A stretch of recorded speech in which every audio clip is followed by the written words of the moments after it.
Hello everyone, আমি সাদিয়া। আমার চ্যানেলের নতুন একটি ব্লগে আপনাদের সকলকে স্বাগত।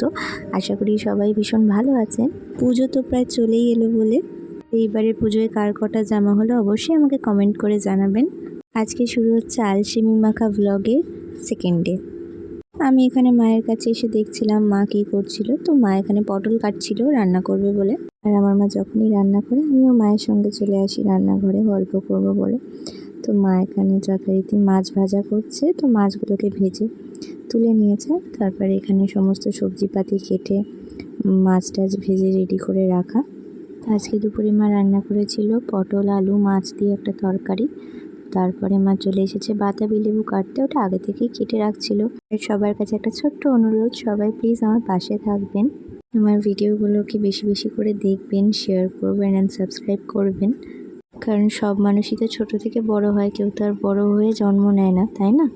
তো তারপরে আমি চলে এসেছি যথারীতি বিকেলবেলা আবার বারান্দায়। তো আজকে মেঘলা ছিল ওয়েদারটা, কিন্তু ভীষণ গুমোট একটা গরম হচ্ছিল।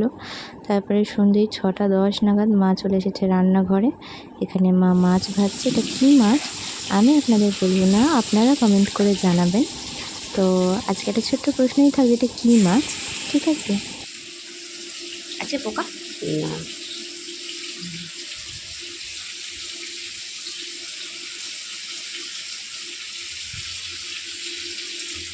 আমার মা যখনই বেগুন পোড়ায় তখনই বেগুনটাকে কেটে ফালি দিয়ে দেখে নেয় পোকা আছে নাকি।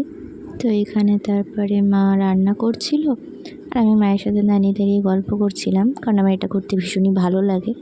তারপর এখানে মাছের ঝোল রেডি, বেগুন পোড়া রেডি। আজকের ব্লগটা এত দূরই রাখছি। ভিডিওটি কেমন লাগলো অবশ্যই কমেন্ট করে জানাবেন।